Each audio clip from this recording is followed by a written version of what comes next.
Good evening, everybody.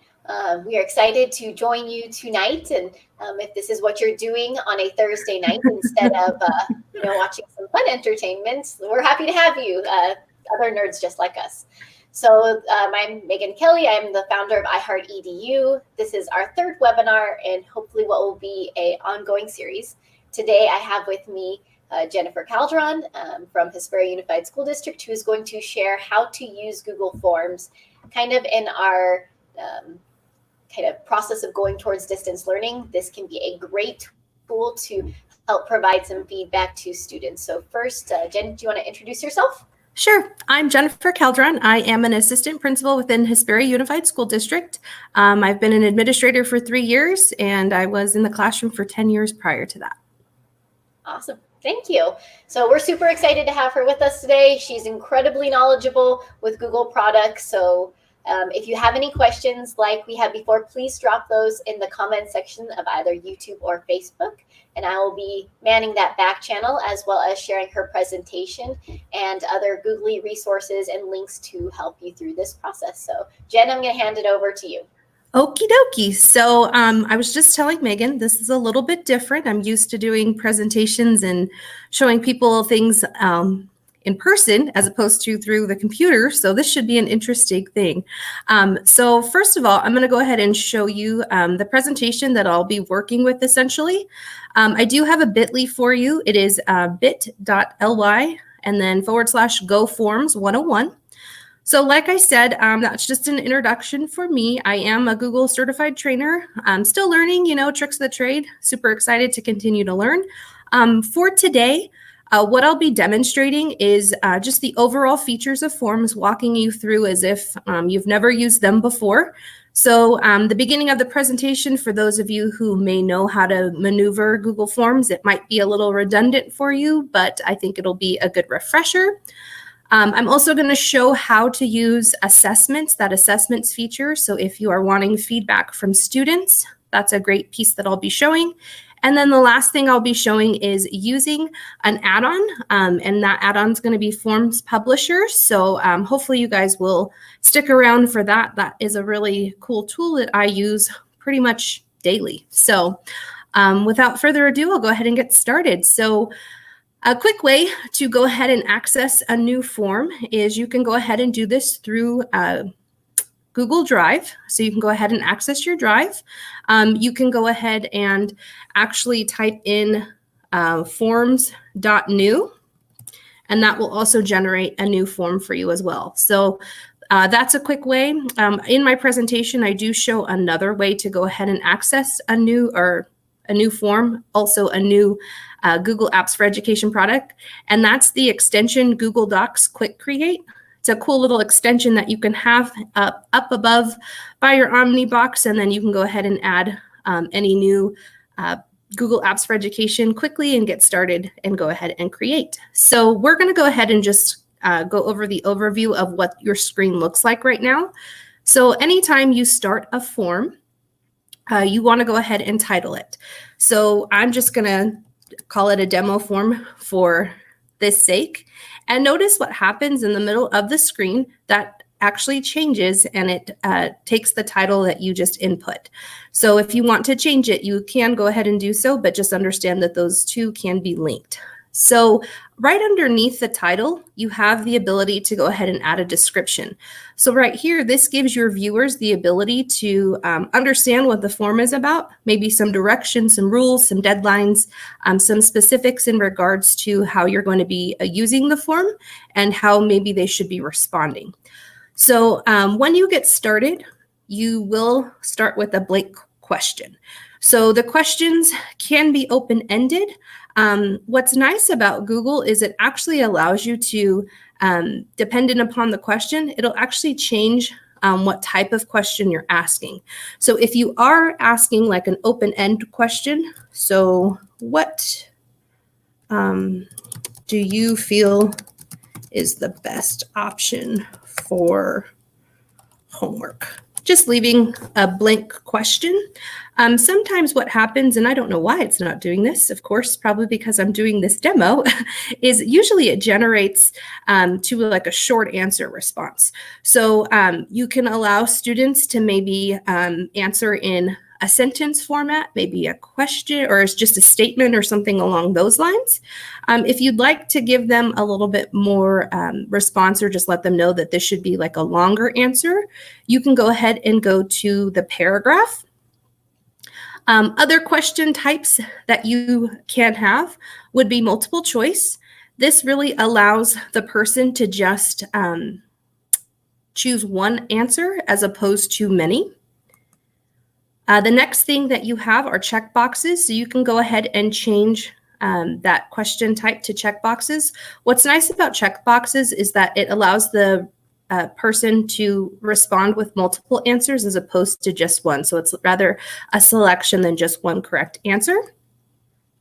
You also have the drop-down feature, very similar to multiple choice. However, it does appear in a drop-down format, so it kind of minimizes the space that the form would take up, essentially. Before I get into the further, more detailed questions, I'm going to go ahead and continue back with just the overview of the product, because that's kind of the basics. So what you'll see in front of you is this is the questions tab. This is where your questions will live and where you can edit the questions in regards to what you're going to be sending out to your audience. The next tab that you have is responses, and this will indicate how many people have responded to your form. What's nice about this is forms and sheets actually integrate well together. If you would like to see your responses in a Google Sheet as opposed to just what it gives you on this screen, you have the ability to go ahead and click that, and it's going to generate a Google Sheet for you. So as people are responding to your form, it's going to go ahead and produce the responses there by timestamp, which is really nice if you need that information. You do have more features available to you. So if you click these three dots to the right, you can go ahead and set this. So you can actually get email notifications for new responses. So if you want to know when someone responds to something, you can go ahead and select that, and that's something that can be accessible for you. You can select the response destination. So maybe you have a previous Google Sheet where you want the responses to go. You can go ahead and select that. You can choose to unlink the form so it no longer receives the responses to your sheet. You can download the responses to a CVS file or CSV file, excuse me. You can print all responses. That feature is not available right now because I don't have any responses. Or if you choose to reset your form, you can delete all the responses. So if you are using Google Forms, what's nice about this is it's actually going to generate some nice pie graphs for you. And I'll go ahead and pull up a form later as I show you what the capabilities are in regards to that. So going over the logistics still is you have the add-on features up at the top, and I'm going to show you how to use one of those in a bit. Here you have the customize theme portion where you can go ahead and choose if you have a header, you can go ahead and choose a specific header. You can go ahead and select the color theme. This is a new feature that's nice. You can actually choose a specific color if you'd like. So if you have and want to match maybe the colors of your school or something along those lines, you have the ability to go ahead and do that. What's nice about this is it'll give you kind of like a palette, so you can go ahead and choose, do I want it to be a specific color? So that's kind of nice as well. So you can go ahead and change that background color. The font style, there's only 4, but hopefully it'll just, simplicity will be what you're looking for on that. The next feature that you have is the preview feature. So this would allow you to see what your audience sees. So right now we only have one question, and this was a drop-down question. So like I said, they would only have, right now we only have one option for that, but this is the preview button. So that's nice. You can kind of see what the audience sees at any time.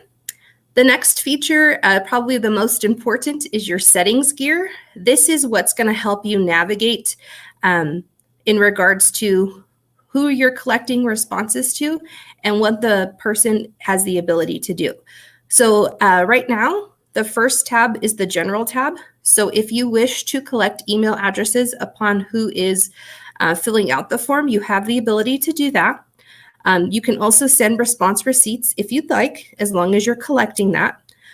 Since I am in my district's domain right now, I am only able, or right now it's default to allowing only people within my school district to have access to this form. If I do uncheck that, I can go ahead and send it outside my domain, and then that can be used pretty much all over the world. So I'm going to go ahead and just leave that on for demo's sake. But if you are not in a Google domain or your district's domain, you will not even see this feature. The next thing, you can limit to one response. So if you want the person to only fill out this form once, you can go ahead and checkbox that. And then you also have the ability to allow the person to edit after they submit. So that's a nice feature that you have. We're actually currently using that within our district in regards to registration. So that's a nice feature to have. If you are in regards into presentation, what you can do is you can show the progress bar. So if your form maybe extends to 5 pages or has several questions or anything along those lines, you can go ahead and click that, and it's going to allow the person to know at what % they are complete in filling out that form. You can shuffle the question order if you'd like. So if you want every form to be different and generated different upon pulling it up, you can go ahead and set that. And then when a person is done responding to the form, you have the ability to show the link to submit another response if you would want them to. If you don't, you can go ahead and uncheck that. Down at the bottom where it says confirmation message, once a person fills out the Google form, they have the ability to see a message from you. This is just what's automatically generated, but if you'd like to personalize it, you can go ahead and change this response and type whatever you'd like. So that's a nice customization that Google Form has for you. The next one is quizzes, and I'm going to go ahead and just pause here because I'm going to go ahead and show you this a little bit later. Again, as I continue going over everything, the next feature that we have is the send feature. So you have the ability, it's giving me the option again to automatically collect people within my domains, their address. Right here, this is nice because you don't have to go to Gmail to go ahead and send your form. You can go ahead and do so here. So if you have a group that is for your school site or specific people that you want to send this to, you can go ahead and automatically type. So if I wanted to type in to all my teachers, I could go ahead and use my group list, and that would send to all my teachers. You can go ahead and change the title because right now it's just defaulting to my Google form. And then you can go ahead and customize a message to them so that way they know what they're filling out. And you can also include the form in the email. So that makes it a one-stop shop for the person who's filling it out. If you want to maybe share your link out with people, you have the ability to do so. So you could just copy that quickly, or you can create a short URL that will be used later. Or if you'd like to embed this into maybe a website or anything along those lines, that will generate that code for you as well. So those are some good features that are available in that send category. You also have more options or more settings, and those are indicated by those 3 dots. So if you click there, you do have an undo feature. So you have the ability to go ahead and click that to maybe fix a mistake. You can make a copy of the current form that you're working on quickly. So that's a quick way to do that. If you just want to get rid of it, you can go ahead and move it to the trash. You can get a pre-filled link by clicking that. You can go ahead and print it out. So if you want somebody maybe to fill it out on paper, you have the ability to print it out. It doesn't format the same, but realistically, it gets the job done. You can add collaborators. So this is huge. So if you want to share your form with people and you want them to be able to edit the form, then that's where you would go.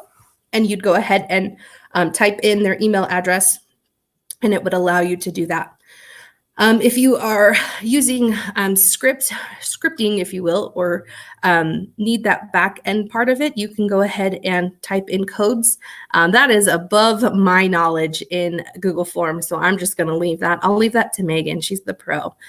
And then if you want to access add-ons, again, you can go ahead and go here, and then there's other preferences that you have. So that's kind of holistically the overview. So I'm going to go back to the questions tab. And I did show you the first 5.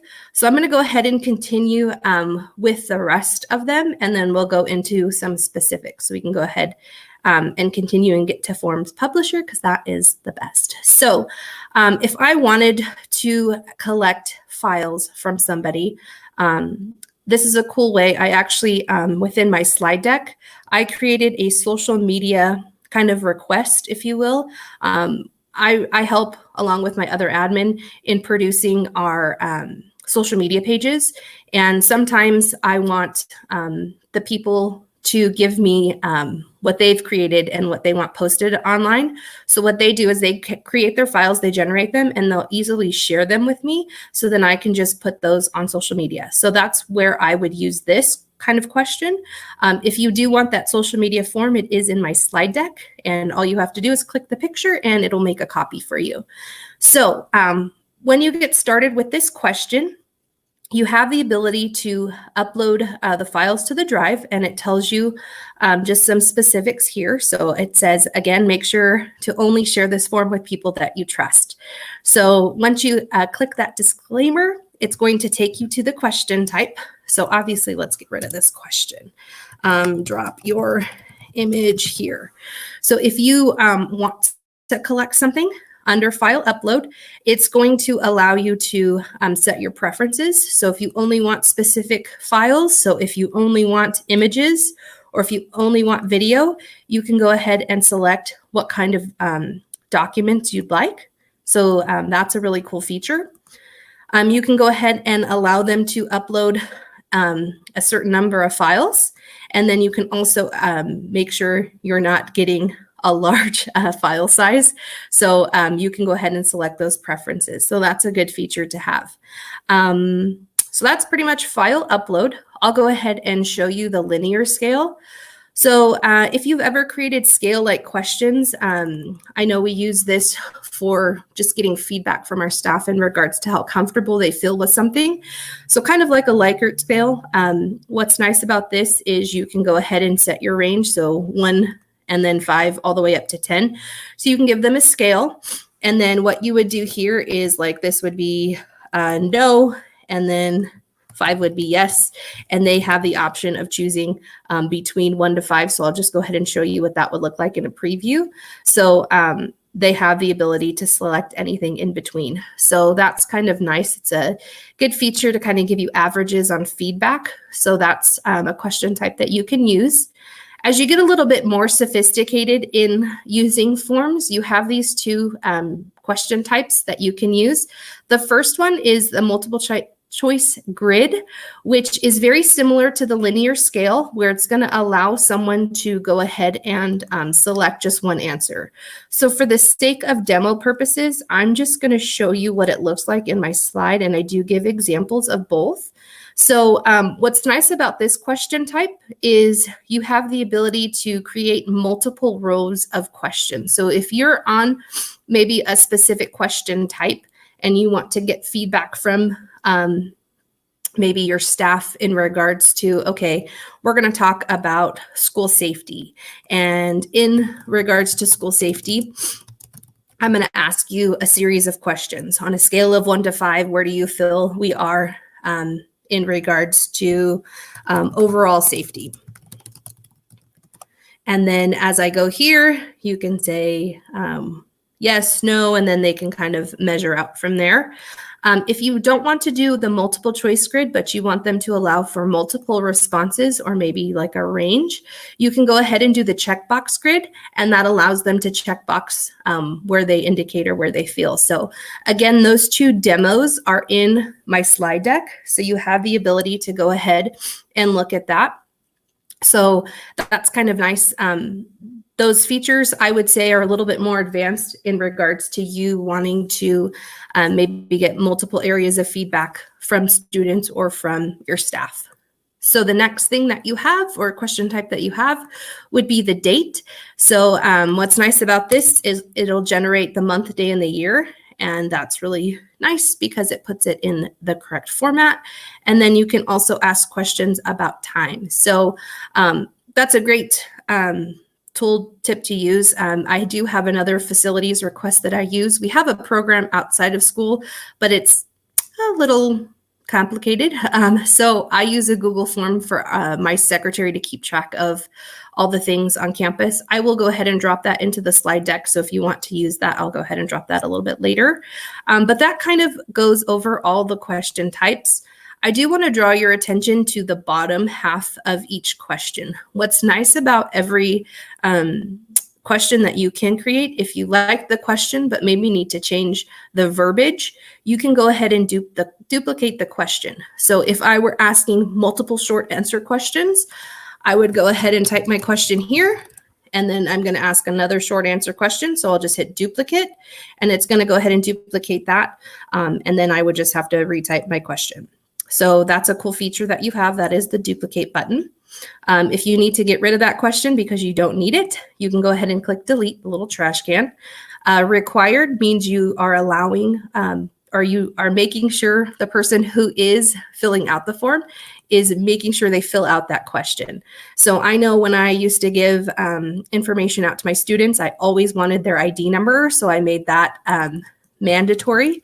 So ID number, I'd be like, yes, you need to make sure you're using a number, and that is required. You can't fill out this test without filling that out. What's also nice about each question type is it has specific features. So you have the ability to add a description maybe underneath the question. I know sometimes maybe with little kids or even students, they need clarification, like what does my ID number mean? You can say it's your lunch number, type in your lunch number. So that's a cool feature that you can add, and I'll show you what that looks like through the preview button. Is it says ID number, it puts a little asterisk next to it, meaning that it is required. And then that little description that I gave was type your lunch number. And then if I were to type words, notice that it does indicate that it must be a number. So it's not going to allow students to type in maybe incorrect information, but once I type in a number, it does allow me to go ahead and do that. So that's a cool setting that Google Forms has. So I'm going to go ahead and leave that, going back to our demo form. For each question type, there are specific types of questions or features that they have. So for example, if I'm going to create a multiple choice question, I don't know if you guys are familiar maybe with like choose your own adventures, or if a kid answers a certain way, I want them to bypass some information. I want them to go ahead and advance to the next question. When you're using the multiple choice questions, if you go down to those three dots, it really allows you a little bit more features. So right here, it says go to selection based on answer. So I remember using this when I was in charge of ASB. I would have my students go ahead and select what grade they were. And depending upon, whatever grade they were, it would then take them to just that list of candidates, and they would then just have to vote for them, and they didn't have access to any other piece of the form. So I was able to keep all grade levels results in one place, but it did designate where the kid was going and that kind of thing. So that was kind of nice. And then if you are using this for an assessment type, it does give you the ability to shuffle the option order. So you can go ahead and allow for differentiation there and just shuffling the questions. So that way the neighbor sitting next to them doesn't have the same question order. So there's some cool features. And again, I don't want to get stuck on just going over that. So in my slides presentation, I go over pretty much everything that you can possibly think of, I'm hoping. So to the right of this, you do have this other bar feature. And in that, if you click the plus sign, that is to add another question. So if you're not going to duplicate the question, you want to add a new one, it'll go ahead and add the new one there. If you want to import questions, this is a cool add-on. or a new feature. So what it does is it goes through your drive and it looks at all the other forms that you've created. And what's nice about this is it actually can pull up that information. And if you want to insert a question, you can go ahead and open that form and select that question, and it'll actually go into your form. So notice to the right, it's pulling that up. So maybe I want date of the event. I could type that question in, but you have the ability to import, and notice right here, it did import the date of the event and the question, and there it is. So that's a cool feature that you have. The next one is if you want to separate parts of your form by title and description, you have the ability to do so. So you can say this is like personal information, and then go down here and you can say give us information about who you are. And then you can go into detail there, add a question, and then start adding those questions about personal information. So that's really nice because it really does, I'll go ahead and show you what that looks like. It does really allow for separation and things, so it's not just question after question. So that's a cool feature. You can add image, so you can add pictures in, breaks it up. If you are using it for like voting purposes, like I said, I use for ASB, I would take pictures of the candidates and then use those as the multiple choice questions. So that's a pretty cool feature. If you're using this as an assessment or you want your students or people who are taking it to watch a video before answering, you can go ahead and insert videos. I believe it's only to YouTube right now. So if you use or have access to YouTube videos, you have that ability too. And then the last feature right here is the ability to break up the form into sections. So this kind of allows for, again, a breakup of questions. And if you are doing like a choose your own adventure or mapping things out, that's a really cool feature or tool that you can use. I know I'm not going into specifics of all of this. I'm only doing like the overview, if you will, but if you do have specific questions, I will give you the ability to ask questions at the end, but also you can email me and I can go ahead and show you how to do things if you want specifics. So I have no idea. Megan told me I should be looking at comments. I have not been looking at any comments. So I don't know if people are asking anything, but I'm going to go ahead and continue. So the next thing I'm going to show you is specifics in regards to, I'm going to go ahead and delete some of this stuff. In regards to assessments. So if you've never used forms for assessments, I highly recommend it. Now, depending upon your teaching practice and your style, you can go ahead and use assessments as like a formative assessment. Or formative or summative, you can use it as an exit ticket. You can use it at the end of a unit. It's again upon your personal preference, but quick checks for understanding, just in regards to, okay, I taught this one specific topic. Do my kids get it? Do they not get it?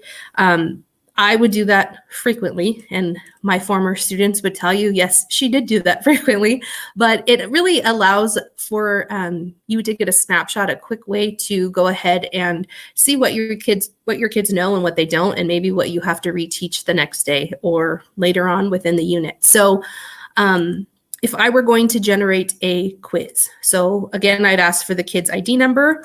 I might also want to ask for their first name. And notice when I did type first name, it went ahead and created a short answer type question. I would also ask for their last name. Because of my domain, we separate our kids by ID number. I could look it up that way, but having them put their first and last name is probably essential. So I'm going to make those required questions. So that's kind of the beginning of it. Now, if I wanted to get a little bit fancy here, I would go ahead and use my add section piece, because I'm going to go into the question types. So if I were asking,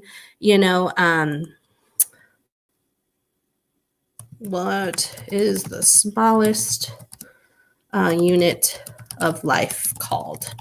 I would go ahead and start asking questions, and I could go ahead and do multiple answers. So atoms, elements, compounds, whoops, etc. So I would continue typing in my question type. So that's what it would essentially look like on my end. Obviously, you type more questions in, that kind of thing, but let me show you what that looks like on the student side. So they would, again, oops, I don't know why that went back to option. That should be a number form. They would type in their first name. They would type in their last name. And then notice here, it's only those 3 questions because on the back end side, I went ahead and created that separation of section. So I would have to click next, and then it would take me to my next section. So notice here, it is untitled. So I could say like first question or first question set or something along those lines. Or if it was a specific topic, I would say, okay, this topic is all about cells. And then I would continue typing in my questions. So again, for demo purposes, let me show you again what this would look like now that I updated that. It would go ahead and show you, okay, it's titled now, so all these questions are on cells, and then I would go ahead and answer it.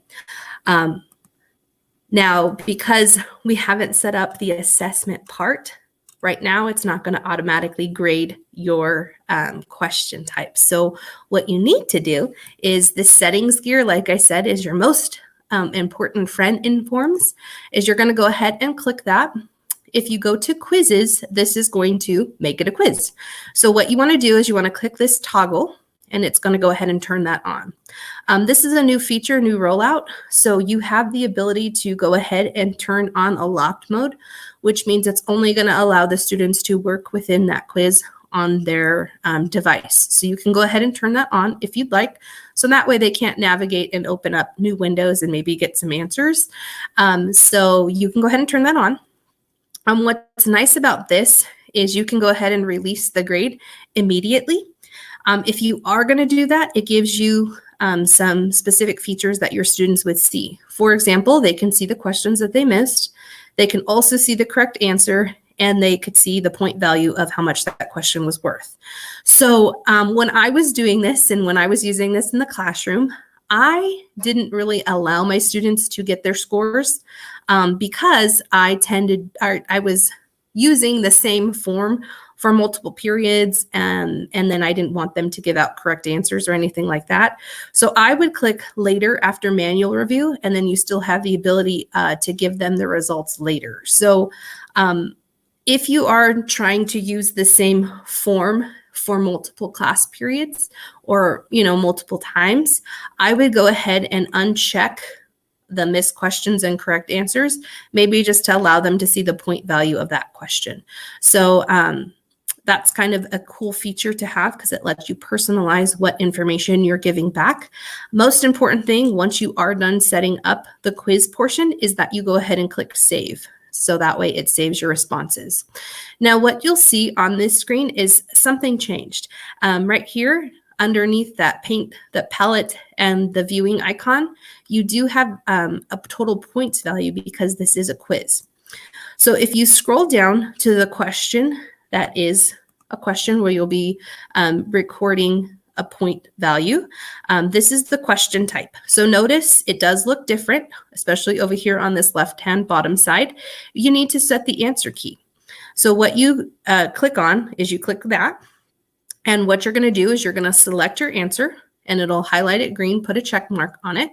And then you can indicate how many points it's worth. So you can select that. You can make it worth 1,000 points, 200 points, whatever you'd like.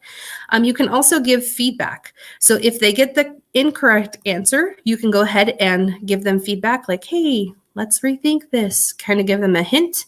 You can provide a link to them to maybe like, hey, read this, and then you'll get the correct answer. You can have them watch a video, or if they got the correct answer, same thing. You'd be like, good job, or, put information in if you want. So that's kind of nice. And once you are done editing that, you can go ahead and click save.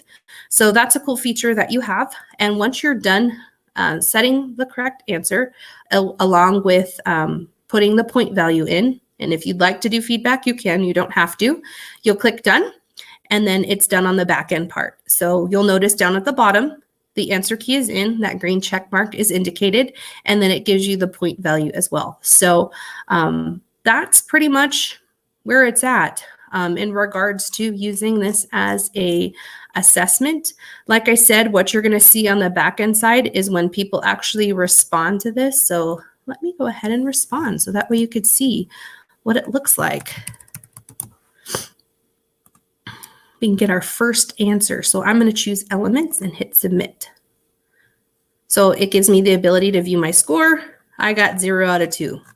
So, man, I got the question wrong. I did allow the person to go ahead and fill it out multiple times. And let's see. I'll answer the correct answer and see what it shows you on the back end. So notice on the back end side where you have your responses tab, I can go ahead and look at the summary of it. I can go question by question, or I can go by the individual. So the summary is really going to allow you to look at everybody's responses. Can be a little bit daunting and intimidating because it's a little overwhelming, especially depending upon how many people are going to answer or respond to your form. But it does give you good information. So right now, this is my average. So one person has taken it, they got a 0. Another person has taken it and they got a 2. So as you hover over these pieces of this bar graph, whether it's a bar graph or a pie graph, it'll give you some more specific information. So again, it'll tell you who's filling it out, when the score was released, as well as the score that it released to you. And then again, as I continue down, it's automatically generating these graphs for you. And what's nice about the assessment feature or the quiz feature, when you are giving questions out, it really allows you to see, maybe where you went wrong in instruction or where the kids went wrong in understanding, however we want to take that. But it really gives you good feedback in regards to, what is the mindset of my students? Maybe I need to be clear on my instructions or, whatever the case may be. Now, as you're moving through this, what's nice, if you guys are hovering over any of these charts, you can actually copy the chart and put that maybe in a Google Doc. Maybe you want to share with the kids like, hey, this was the most missed question. And I want to show this to my kids without showing my form. I can quickly hit copy and I can paste that into a Google Doc or a presentation, a slides presentation that I want to share out with my students. Like I said, if you are collecting your responses, you can look at it here, but if you want to generate that Google Sheet, you'll click that. When you are working with the form from the very beginning, if you haven't created one, it's going to go ahead and title it the same as what your form is titled, but it's going to put responses after it, indicating that it is all your responses. Like I said before, if you want to tag this to an existing spreadsheet, you have the ability to do that. But for demo's sake today, I'm just going to show you how to create a new spreadsheet. So you'll click create. And what it's going to do is it's going to start generating your spreadsheet.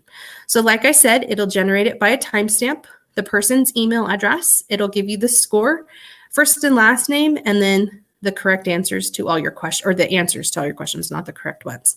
What's nice about this is this would be good if I'm using this information or data for my gradebook. I can go ahead and look through this and go ahead and look at the scores, put it in my gradebook, and voila. So kind of depending upon your preference. Now in my role, I don't necessarily use Google Forms for assessments or quizzes, but I do gain a lot of feedback from my staff in regards to certain topics. So forms have been a lifesaver. So one of the things I am going to show you is how to use Forms Publisher. So I'm going to go ahead and create a new form. And what we're going to go ahead and create are awards for students. So if you create awards or you want to generate awards for students, I'm going to go ahead and show you what that would look like. So I'm just going to go ahead and type awards. And in my award, I would like the student's first name. I'm going to put the student's last name. I'm going to go ahead and say What's the name of the award? Oops. Oh, I cannot type today. Sorry, guys.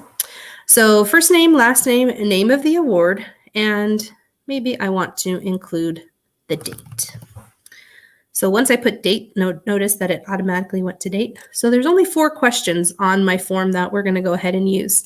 I do have the copy of this form. So if you would like, it's on slide 26. It's the award template. If you click that, it should go ahead and force copy the question for you or the form for you. If not, if you're quick, you can go ahead and create your form. So again, 4 things: first name, last name, name of the award, and date. And what we're going to do is we're going to use an add-on. So these are extra pieces of fun that Google creates, and we get to use them. And I'm super appreciative. Megan actually was the one who showed me this. I used to use a different program, so this has been a lifesaver. So add-ons, you're going to go ahead and click that. And you're going to, actually, we're going to need to install it first because I don't know if you have it. So if we go to the 3 dots, you're going to go to add-ons. And this is going to pop up a window for you where you have add-ons. So Form Publisher might be within the first few. If it's not, you can go ahead and type in the search bar, Form Publisher, hit enter, and then it will show you this one. Mine is installed already, so obviously I don't have the ability to install it, but you should have an icon here that says install, and then it'll go ahead and install for you. So once it's installed, this is where you're going to click for all of the add-ons that you have installed. So I'm going to go ahead and click Form Publisher, and of course, it's not going to work. Why? Okay. I think I might need to create a new form because it's not popping up. So it should say create or start, and it's not because it doesn't like me. So let's go ahead and start creating another one. Gotta love live how demos. It always works. Right? Isn't That's this how it awesome? always works. Megan can come in here and tell me as I'm trying to do this. This is awesome. I've had this happen before too, though. Let's try this again. This is where the fun stuff happens. This is good stuff. I'm like, I promise I know what I'm talking about. Okay, so first name, last name. What did I say? Name of the award. And date. Okay, well, let's see if it works now. Word template, I'll call it 2. Okay, let's see. Add-on, Form Publisher. Yeah, yay, there we go. So we are going to go ahead and click Get Started. Thank you, Jesus, because that would have not been a good demo. So we're going to go ahead and click Get Started. So once you click that, you're going to go ahead and see you can create your responses to go to a Google Doc, a Google spreadsheet, which is pretty fascinating to me. I've never used that. I don't know if Megan has either, but that would be a very interesting template. But or you can go ahead and produce a Google slide. So those are the features or options that you have, but you also have the ability to select a template that maybe you already pre-built.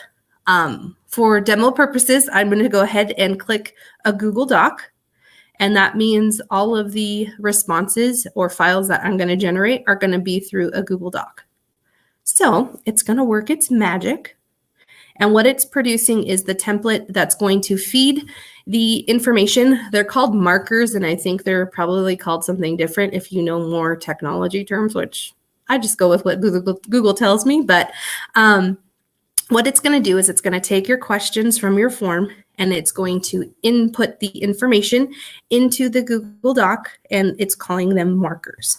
So right now, what it generated for you was a Form Publisher template, and you don't want to leave it that way. It does a good job, but it's not really personalized. So what you want to do is you want to go ahead and click this edit button. When you click the edit button, it's going to take you to that live doc that it just generated for you. So this is kind of the default standard that Form Publisher produces for any kind of form that it's going to feed information to. So up here in the header, you have to double click to get to this information here. It can go ahead and give you the timestamp if you like, and increment meaning what number request is it in regards to producing this form. I'm going to go ahead and delete this for demo's sake because we're creating an award and I don't think we need that information in there. So I would delete that and then click out of the header. And now you have the template. Today's date you can also have in there, but we don't need it. And then this right here is actually a table. I'm going to go ahead and right click on this. And we're going to go down to where it says delete table because we don't need that in there. And I'm going to delete their cute little icon because I don't need that in there either. So this doesn't really look like an award. The one thing that you have to stay true to are these markers. So you have, if you'd like, if you want the template title in there, you can go ahead and keep this marker because it's going to feed the information from your form to this document. We don't really need this, so I'm actually going to delete this. But if you are creating like a response receipt to a form and you want somebody to know like what the title of it is, then obviously you'd like to keep that there. But for the sake of our award, we're not going to do that. So the key information I need is what's in that marker, what's in those carets, if you will, is I need the first name. I need the last name. I need the name of the award. And I need the date. So those are the key things that I need because that's the information from the form that's going to go to my certificate, my award. So what I'm going to do now is I'm going to actually go to File. I'm going to go down to Page Setup. And I'm going to turn this to be Landscape. And I'm going to have some fun. I'm going to make it a certain color. So I'm going to go ahead and pick purple. And I'm going to hit OK. And notice my whole page is now purple. So again, this is the important information I need, but I'm generating an award here. So I want it to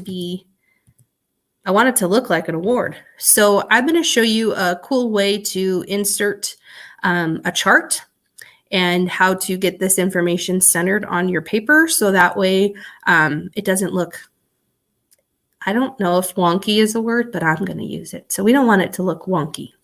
So what you're going to do is I'm going to do a 2x3 table. And what I'm going to do is I'm going to take the first name in the markers and I'm going to copy it. And I'm going to put it into that first part of my table. I'm going to do the same for last name. Now I want the name of the award to be in the center of this. So what I'm going to do with this middle row is I'm going to highlight it. I'm going to right click. I'm going to merge those cells together. So now it's one big row. And then I'm going to copy that. And then I'm going to paste it. And then date, I want this to be in there as well, but I'm going to put this on this side. So this is not very fancy. It doesn't look really nice. So what you're going to do is this is where you get to play. So I would like this centered. So I'm going to center this. I'm going to use the 9 zillion fonts. I don't really know how many fonts there are, but a lot of fonts. And I'm going to pick one and I'm going to choose a size of the font. I want the name of the award to be fancy. So I'm going to use maybe some cursive. Yeah, let's see here. I got to find one. This is hard under pressure. Okay, so I'm going to pick a font and I'm going to put that in the center. And then date. Date's kind of boring, but I still want it in there. So I'm going to go ahead and choose that. But then maybe on this side, I want to say, let's get another font in here. Given by Miss Calderon. Okay. And usually awards say like, this award is given to, what does it normally say? We present this award to, and then maybe like down here for or something. I don't know. I haven't made awards in a long time, but what you have the ability to do here is you can customize, again, your font. I'm going to change that from purple to black, and then maybe make that a little bit bigger. So you have this right now, which kind of looks like an award, give or take. If you have cool paper that you can print it out on, it's really nice, and you can do that. But I want to insert an image. So I'm going to go to, let's search the web. Let's pick a picture of school. Oh, there's a cool picture of a school. So maybe I want to insert that one into my award. I'm going to format this, so make it small so it fits in my award. And now I have an image that'll print out. We present this award to, and then it has all that information. But notice there's still a table with lines around it. So what you want to do is you want to hover over your table. So you're going to select your table. And if you go to the icon near the paint can, it's your border color. And you're going to go ahead and change that to the same color as your background. And then voila, it'll feed all your information in, and you generated a pretty cool template in hopefully 3 minutes that allows you to go ahead. So if I were to print this out, this is what it would look like as opposed to it being just a table. So there's that. So once you're done creating your template, you're going to go ahead and close that out. It's still in your drive. Don't worry. It's still this right here. I didn't edit the title. So it's still there. And what you're going to do now is you're going to go ahead and click next at the bottom. It's going to put all of your responses in a specific folder. So this is what it's called. When it generates the files, it's going to say awards template 2, because that's the name of my form, and increment indicating like it's award number 1 or 2 or 3. You don't have to leave it that way. So you can go ahead and change that if you'd like. You can go ahead and use the standard markers that are in your form. So maybe you don't want the template title to be in there. Maybe you want the date to be in there instead. So if I want that on there, I'll just select that. And then that's what's going to be on there. So you can go ahead and set these settings. For the sake of time and what I'm showing you, I'm not going to touch this stuff, but just know that it's being held within your drive. So once you're done with that, you're going to go ahead and click next.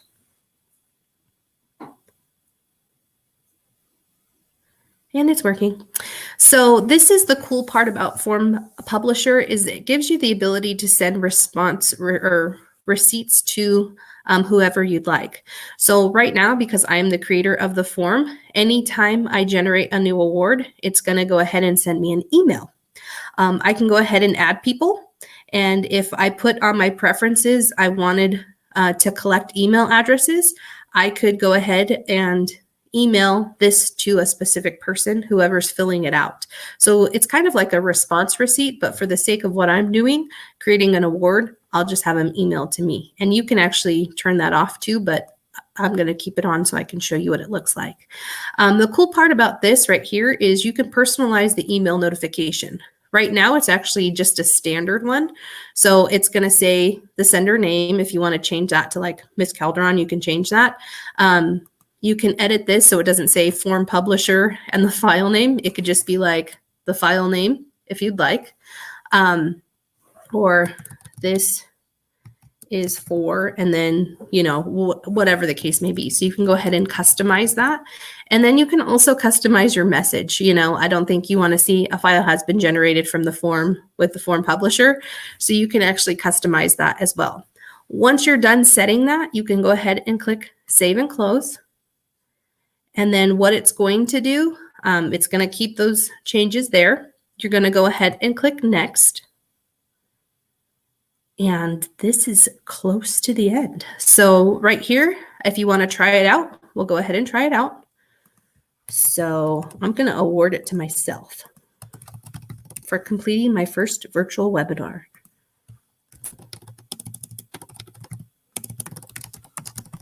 Oh, I cannot type. Live webinar, I should say. Okay. All right. Today's date. And I'm going to hit submit. So it gives you, I'm going to go back to the template. So once you're done trying out the form, you can go ahead and see the file in your drive, or you can go ahead and go to Gmail. I'll go to my Gmail, and hopefully it is there.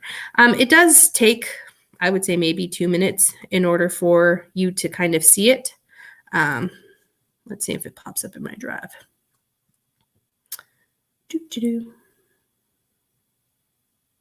There it is.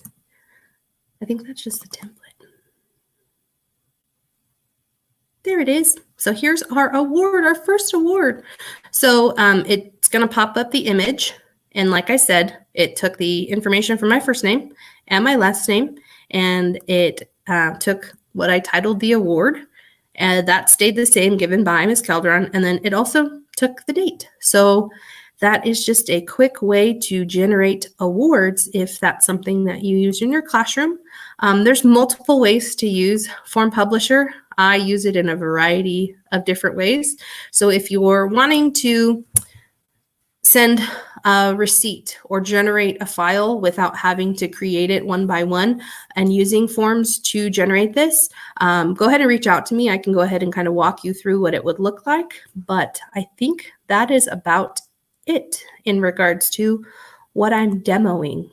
I hope I didn't go too fast. And if I did, I apologize. So I don't know if Megan's going to pop back on here. Hi. Always seems a little creepy. Yeah, I'm like weird. I'm staring at myself on my screen. Hi. So we got a couple questions for you here, and I'm going to drop them in the chat too so that we can put them on the screen.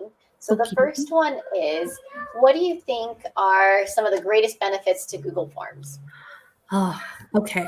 I am a very visual and virtual person. Instead of having to create a lot of, paper copies of different things to get feedback from people, it's just a quick way for somebody to fill out and give you immediate feedback. So that's probably one of the most important things, is just immediate feedback. The second part is it's really helped me organize maybe my workflow a little bit. I kind of set forms, and then once I use Form Publisher to respond to like receipts, I get those emails, but then it's just a quick way for me to organize my workflow. Like I know where everything's coming in at, and I know how to organize it. So that has been super helpful to me. So absolutely, I completely agree. I mean, I think both of us take it from the perspective of two different roles now, of teacher and administrator, of so many different ways you can use Google Forms. Yeah. When I was in the classroom, one thing that I always said was that I loved Google Forms for skills practice in math, because if we were going to give some of those problems that were kind of considered lower level, that maybe were not as deep of thinking, then immediate feedback was essential. Right. So that's kind of one place that I always took on from the teacher perspective. I think it's just a good way to get feedback. You're going to see charts and graphs, and you can get insight as to what your kids are doing or where your staff is, or, Correct. All right. So if you were to give a tip to teachers that are just getting started with Google Forms, what would be some of your biggest tips that you would give? Because to some, this might be super easy to jump into, but some, this could be very intimidating. What would be a tip you would give? I would go slow to go fast. That is number one. I would kind of start it out with maybe just getting to know you, like just some feedback from your kids, just not using the quiz format yet, because that can get a little intimidating and daunting, but just kind of create simple questions, maybe like a personal insight to your students or your staff, kind of just asking basic questions so you can kind of see what it does and what it can produce for you, and just taking it slow in that regard. I wouldn't dive straight into maybe quizzes or Form Publisher, but just starting it out. Just do a couple questions and see what it looks like for them to really kind of see what the interface looks like. Perfect. I always said the same thing too. Too much too soon can just be overwhelming at times. Correct. All right, last question. This one's kind of out there, but sometimes as we think about different levels of learning, and I kind of spoke on that a second ago with a lower level learning being a skills practice where they get immediate feedback on how they're doing. I was kind of trying to think of a way that how could we use Google Forms to reach a higher level of learning by having students utilize them themselves?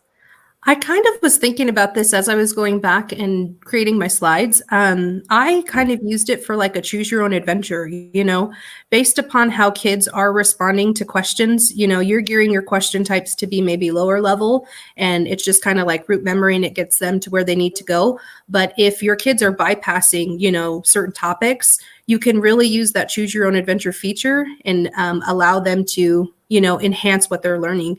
Maybe pre-record some videos and give them, information, and then maybe have them respond maybe in a longer format, like a longer response, but really allowing them to dive into information. They're still using the same format and platform that their peers might be, but they're doing a different kind of higher level thinking, if you will.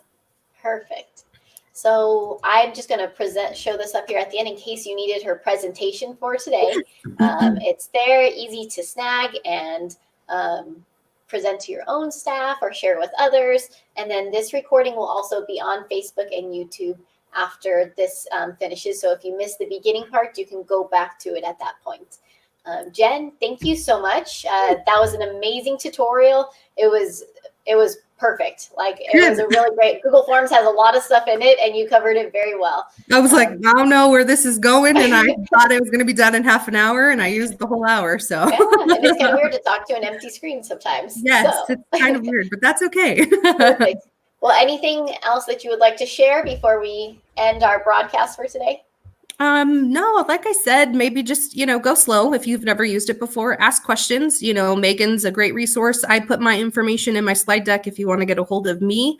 But don't be afraid. Just explore. It'll pay off, I promise. Awesome. Well, thank you everybody for joining us. We hope you have a wonderful night, and we will see you next week for our next webinar. Take care.